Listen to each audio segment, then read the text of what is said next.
2026 is shaping up to be a huge year for horror games.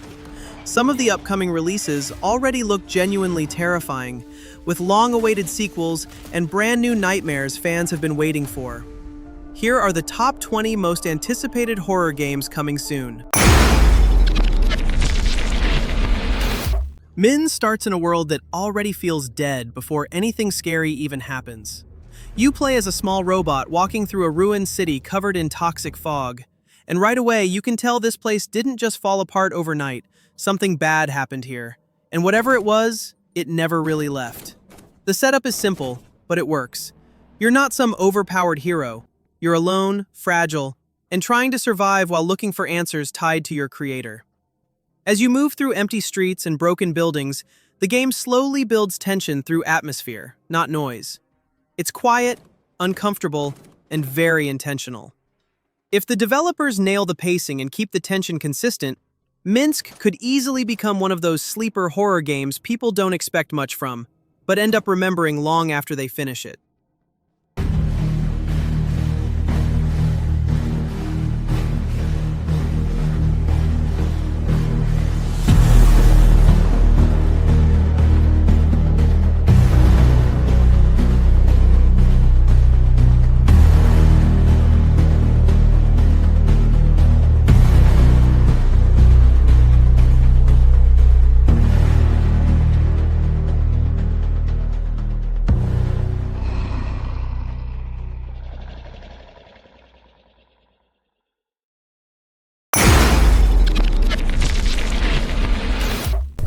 Time ago, there was a village here that disappeared during a festival, and people who get lost in the woods are called to the village.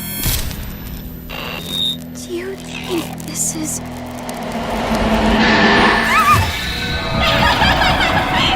What happened? The ritual will begin soon. Everyone's dead. Mia, no, stay back, run away. The festival failed. It's all because we ran away. Mayu will be together forever. Fatal Frame 2 Crimson Butterfly Remake begins in a way that feels calm and harmless. Two sisters, Mio and Mayu, wander into a quiet forest while following a red butterfly. Nothing feels dangerous at first, but that's exactly what makes it unsettling. You can tell early on that this place doesn't want them there. The game pulls you back into the cursed village where spirits linger and memories refuse to fade. Instead of fighting with weapons, you're forced to face ghosts using the camera obscura, standing your ground and taking photos as they move closer. That simple idea still feels incredibly tense, especially with the remake's updated visuals and sound design making every shadow feel alive. If you enjoy psychological horror that builds dread instead of rushing scares, this remake feels like a return to why this series became legendary in the first place.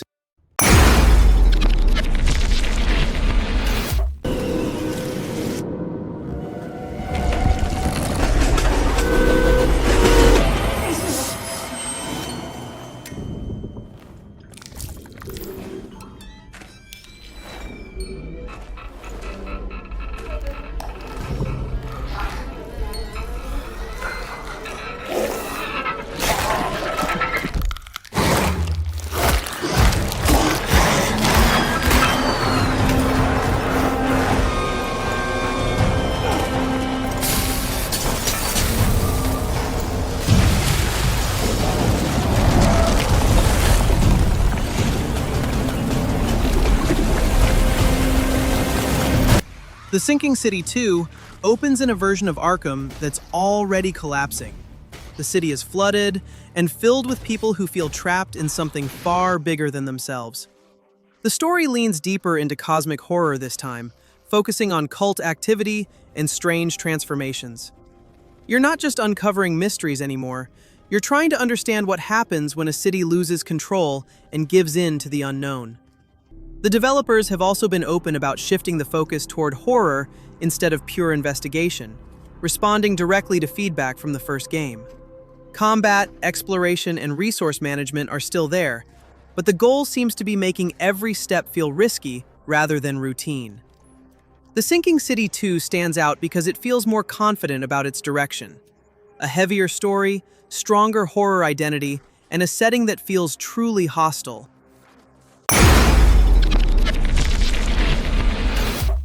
OD kicks things off with a really simple moment that somehow feels wrong right away. You hear a knock in a quiet hallway, and it's the kind of sound that instantly makes you pause.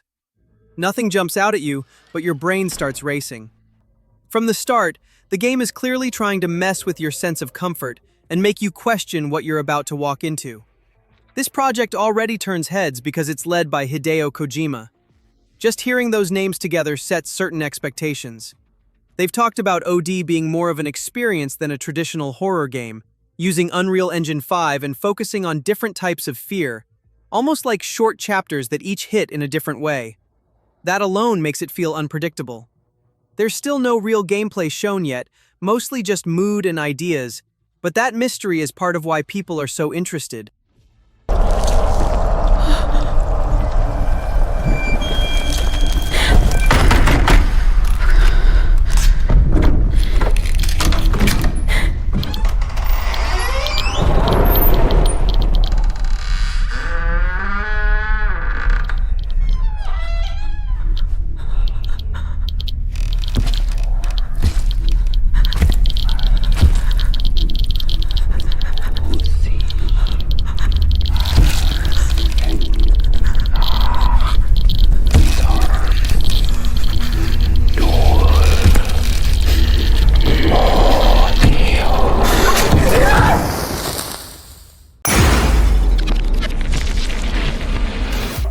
Forest 3 is easily one of those horror games that keeps popping up whenever people talk about the most anticipated horror.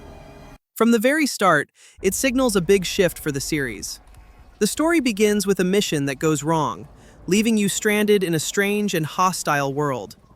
It still carries that familiar feeling of being lost and hunted, but now everything feels bigger, weirder, and more dangerous than before. What we know so far is still limited, since the game hasn't released yet.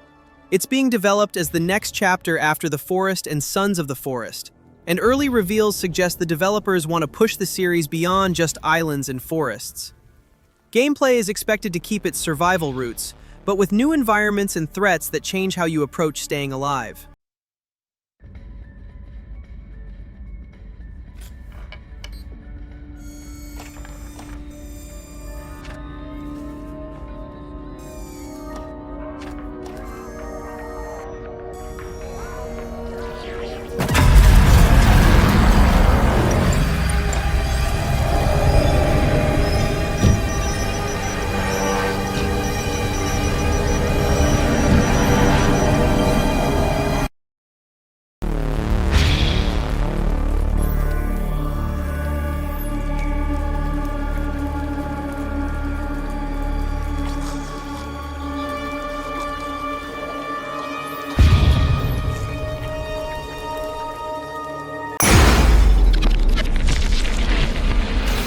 Code Violet is one of those upcoming horror games that keeps getting mentioned.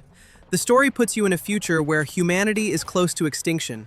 You play as Violet Sinclair, a woman pulled from her own time and thrown into an evacuation gone wrong inside the strange planet, where dinosaurs and terrifying threats lurk around every corner. The game is being developed as a third-person action horror experience, with a clear focus on tension and limited resources. The developers have talked about mixing classic survival horror ideas with a sci-fi setting. Gameplay is expected to involve careful exploration and combat, but since it's still upcoming, the full balance and pacing are things we'll only really understand at launch.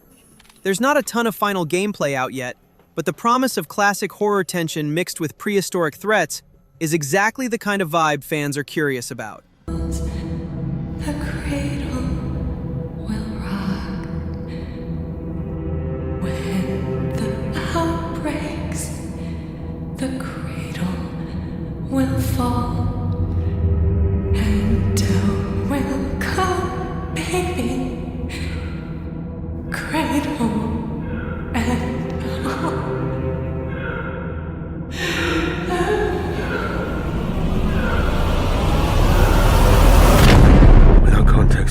awaits you is confusion and hurt.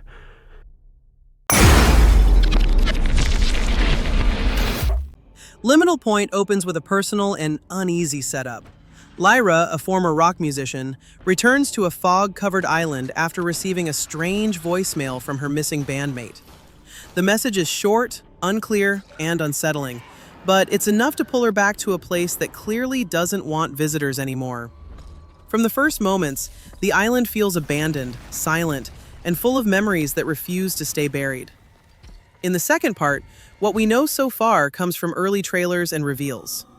The game is being developed as a psychological survival horror experience, drawing inspiration from classic titles like Silent Hill and Resident Evil. Gameplay is expected to focus on exploration, limited resources, and slow building tension rather than constant action. The developers seem more interested in atmosphere and mystery than fast pacing. On that night, this place remembers, and so do I.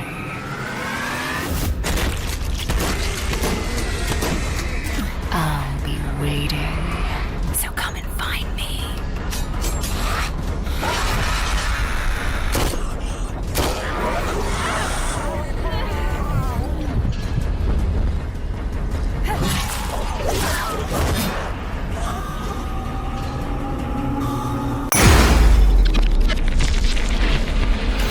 Whispers in the Fog starts with you completely alone, standing in a forest covered in thick fog, with no clear memory of how you got there. The only thing guiding you is a faint light and voices coming from somewhere in the mist. From the beginning, the story plays with uncertainty, making you question whether the whispers are trying to help you or lure you deeper into something dangerous. The game is being developed as a psychological horror experience that focuses more on atmosphere than action. There's no heavy combat shown yet, with more emphasis on exploration, sound design, and environmental storytelling. The developers seem to want fear to come from isolation, silence, and the feeling of being watched rather than constant threats. Whispers in the Fog stands out for keeping things simple and unsettling.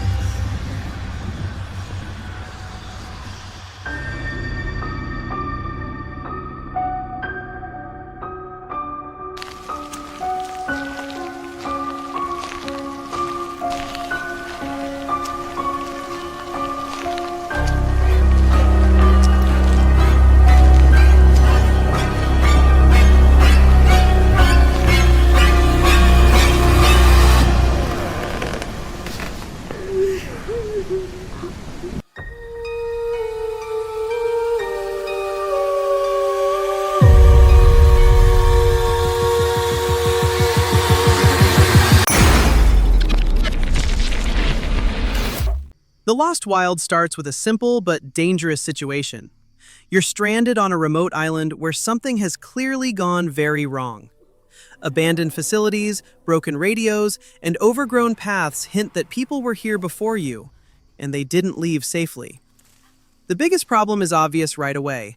Dinosaurs aren't just part of the environment, they control it, and you're not meant to fight them.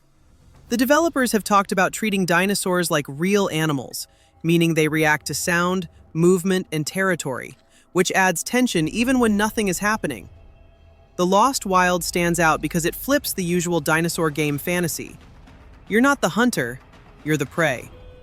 If the atmosphere and creature behavior come together the way it's being teased, this could be one of the most intense survival horror experiences we've seen in years.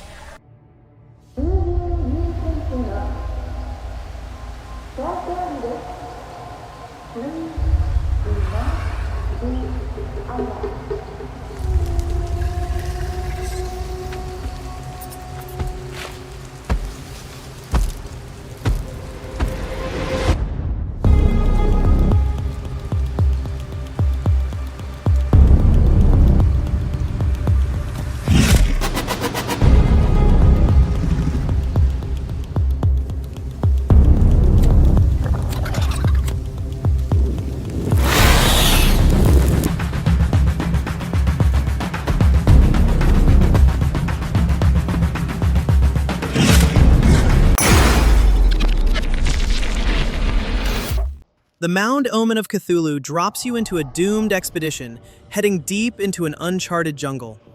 The goal sounds simple at first: reach a mysterious mound rumored to hold ancient power. But the story quickly makes it clear that this place isn't just dangerous, it's actively working against you. Strange visions, paranoia, and fear start creeping in long before anything actually attacks. The game is being designed as a co-op horror experience inspired by Lovecraft, where sanity plays a big role. Instead of just fighting creatures, players have to deal with hallucinations and events that may not be real at all, which can affect how teammates see and react to the same situation. This is the kind of horror game that isn't trying to scare you every second. It builds tension slowly, lets paranoia grow, and uses co-op in a way that can make things even more uncomfortable.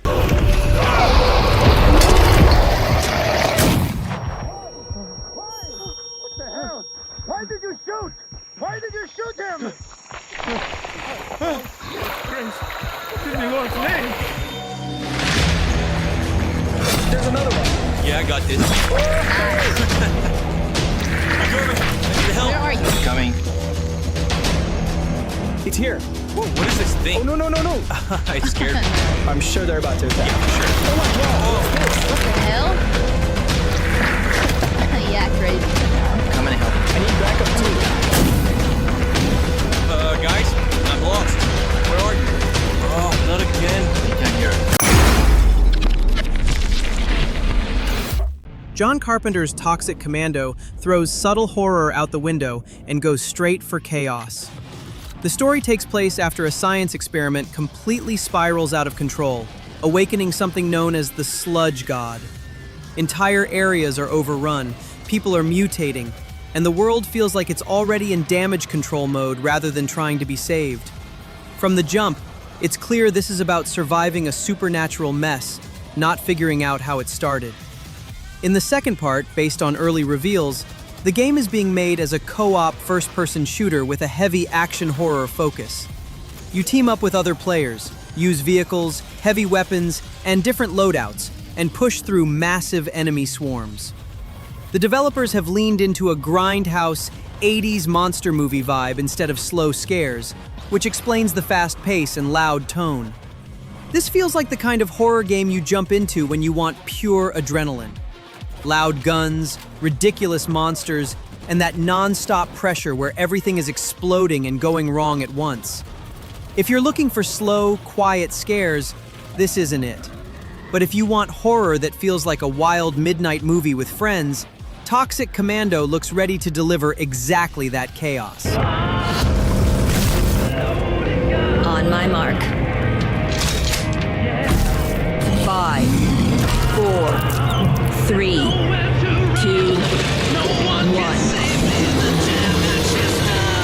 Shot through the heart, and you're to blame. You give love a bad name.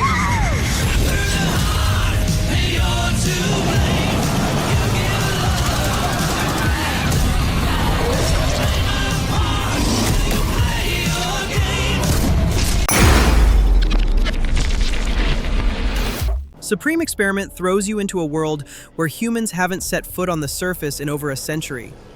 Everyone lives in massive spire cities above toxic skies. You play as the first person brave enough to venture below, and what you find is far from empty. Machines have evolved into strange, almost tribal societies, and the ruins you explore hide secrets that could change everything. It's a tense, mysterious journey where every step makes you question what really happened to the world. The game is an atmospheric first-person sci-fi adventure from indie studio Argonov Games, currently on Steam with no set release date. Early trailers hint at exploration, hacking terminals, and immersive encounters with machine tribes, plus a fractured reality mechanic that lets you unlock parallel zones and hidden paths. It's still early, but if it delivers on its world-building and tension, Supreme Experiment could easily become a standout title fans keep talking about as it gets closer to release. A new species, trying to survive, fighting for scraps, searching for truth.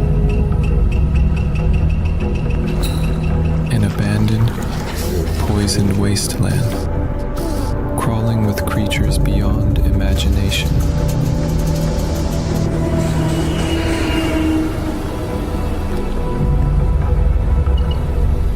Down here, humans don't belong.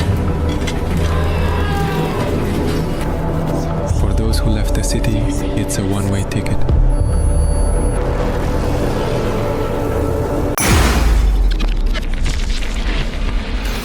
Resonance. A Plague Tale is one of those horror games that instantly stands out in a list of the most anticipated releases.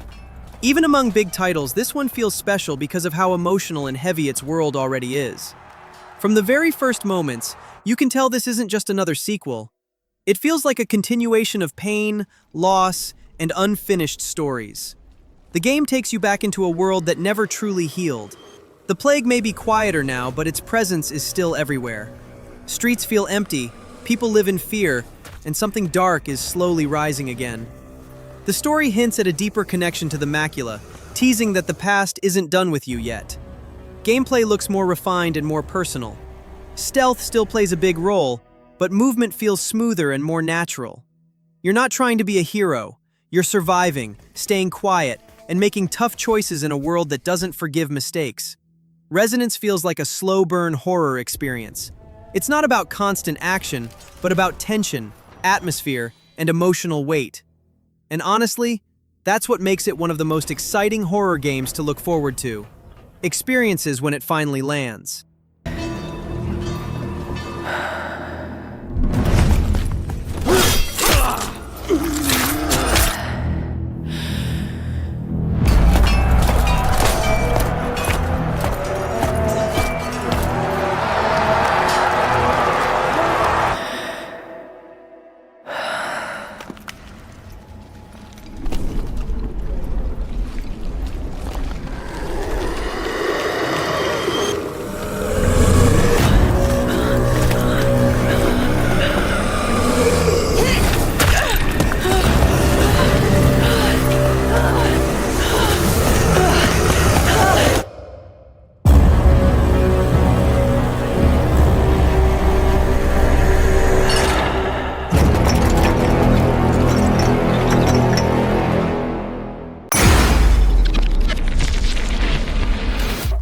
Cinder City is easily one of the most interesting horror games coming out soon, especially for fans who love slow and atmospheric experiences. Right from the start, the game drops you into a burned-out city where something clearly went wrong. The streets are empty, the lights barely work, and the silence feels way too heavy. You're not given clear answers, and that's what makes it unsettling. As you explore dark buildings and quiet alleys, the game slowly builds tension instead of relying on jump scares. The story is told through the environment, letting you connect the dots on your own. Gameplay focuses more on survival and awareness than action. You move carefully, listen closely, and try to stay one step ahead of whatever is lurking around you. Cinder City feels like a slow-burn horror game that relies on atmosphere and mystery, making it one of the more anticipated titles in the horror lineup.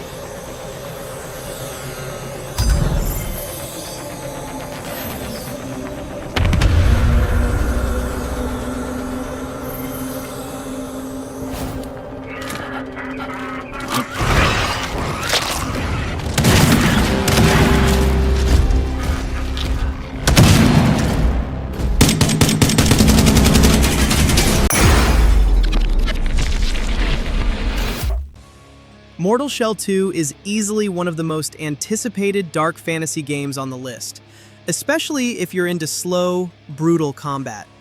From the moment it shows up, you can tell this game isn't trying to be friendly. Everything feels heavy, dark, and designed to punish mistakes. The world looks even more broken this time around, filled with strange enemies and ruined environments that feel dangerous just to walk through. You're once again stepping into different shells, each with their own strengths, and combat looks more refined but just as unforgiving. Timing, patience, and learning enemy patterns still matter more than anything else. What really stands out is the atmosphere. The game moves at a slower pace, letting tension build instead of rushing you from fight to fight. Every encounter feels risky, and every decision counts. If you're into dark fantasy games that test your skill and patience, Mortal Shell 2 is shaping up to be one you'll definitely want to keep an eye on. Until you fail. Then what?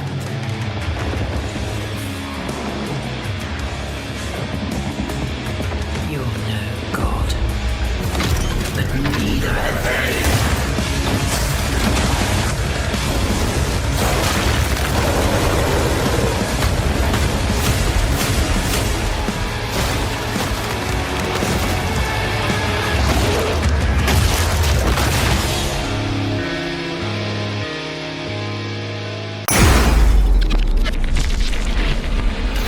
Directive 8020 is another title that's getting a lot of attention as one of the upcoming horror releases, and it's easy to see why. Instead of haunted houses or dark forests, this one takes the fear into deep space, where isolation alone is already terrifying. The game drops you into a mission that slowly goes wrong. Tension builds fast as trust between crew members starts to crack, and every decision you make can change how the story plays out. You're not just trying to survive monsters, you're trying to survive each other. What really makes it stand out is the focus on choice and consequence. Small decisions can lead to major outcomes, which keeps the pressure high the entire time. Add in the cold, silent space setting, and you get a horror experience that feels tense from start to finish. Directive 8020 looks like the kind of game that messes with your head more than your reflexes, and that's exactly what makes it so interesting. Not until you move from the scanner. Those things can change shape.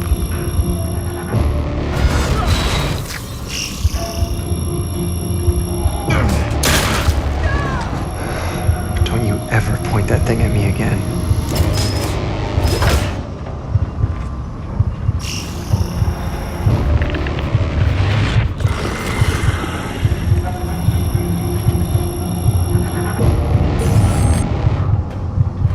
Scan complete. Subject unidentifiable. We need urgent assistance. UNMe is another horror game that's been getting attention among the most anticipated releases, mainly because it goes in a very different direction. Instead of relying on monsters or action, this one focuses on messing with your mind. The game puts you in familiar environments that slowly start to feel wrong. Small details change, sounds don't match, and you begin to question what's real and what isn't. There's no rush, no constant danger, just a growing sense of unease that builds over time. UNMe leans heavily into psychological horror. The fear comes from confusion and atmosphere rather than jump scares. It's quiet, subtle, and unsettling in a way that sticks with you. If you enjoy horror games that play with perception and make you uncomfortable without trying too hard, UNMe is definitely one to keep an eye on.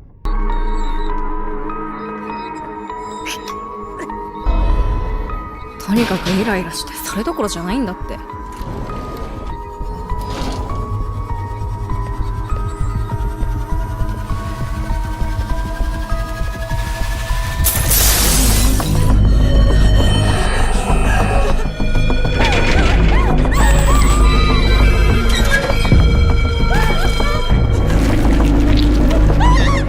私が私であること、私が誰よりも分かってる。そんなことありえますか？さっさと他のやつを消せ！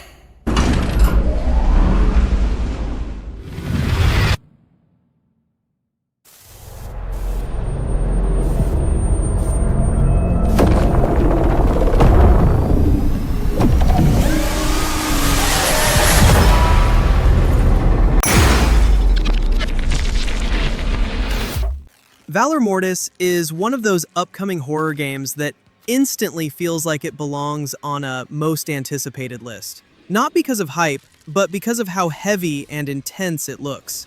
From the first impression, the game gives off a dark, serious tone that sets it apart from the rest. The world feels harsh and unforgiving, like everything has already fallen apart before you even arrive. Every location looks dangerous, and the atmosphere alone makes you feel uneasy. There's no sense of safety here, just constant pressure pushing you forward. Combat is slow and deliberate, forcing you to think before every move. You can't rush in or play carelessly, because the game clearly punishes mistakes.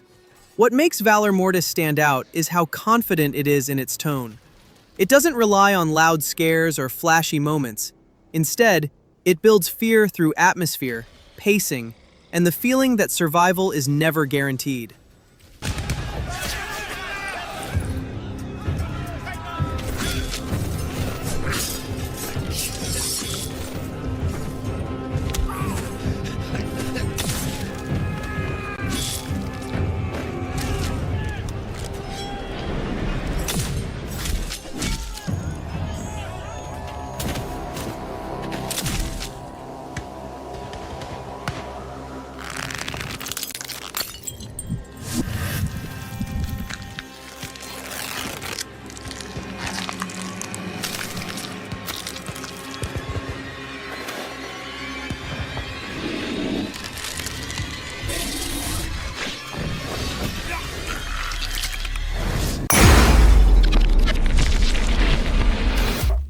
The Blood of Dawnwalker is one of those games that keep showing up whenever people talk about the most anticipated releases.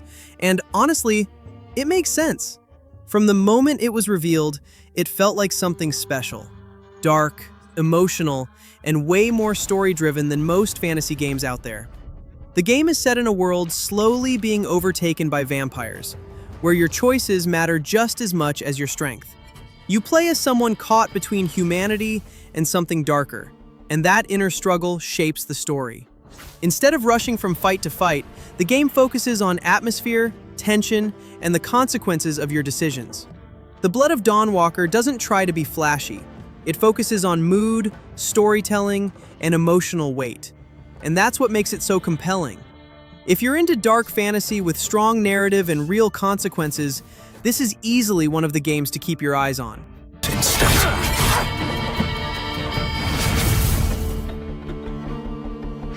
Their worst nightmare.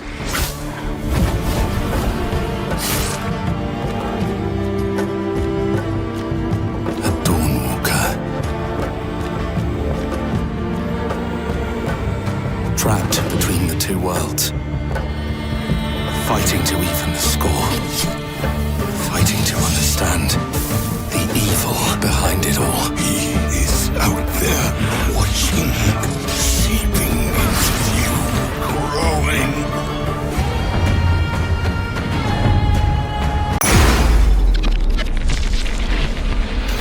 Resident Evil Requiem instantly grabs attention because every new Resident Evil game is a big deal. The series has a long history, and this time it really feels like Capcom is doing something different. The reveal starts with Grace, and her sections immediately set the tone. Everything feels slow, tense, and unsettling. The environments look dangerous, the silence feels heavy, and the game leans hard into survival and atmosphere. Then the trailer drops the big moment. Leon is back, and that instantly changes the energy. His return brings more confidence, action, and that classic Resident Evil intensity fans love. That contrast is what makes Requiem stand out. You get slow, suspenseful horror through Grace and high-stakes action through Leon. It feels like Capcom is blending classic survival horror with modern Resident Evil in the best way possible. Hey, I just got a report of a missing police officer. It might be unrelated, but he disappeared near where the 5th body was found.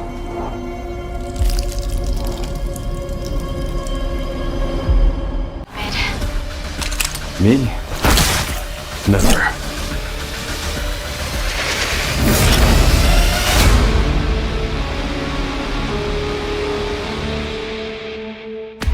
God. Think I want a second opinion.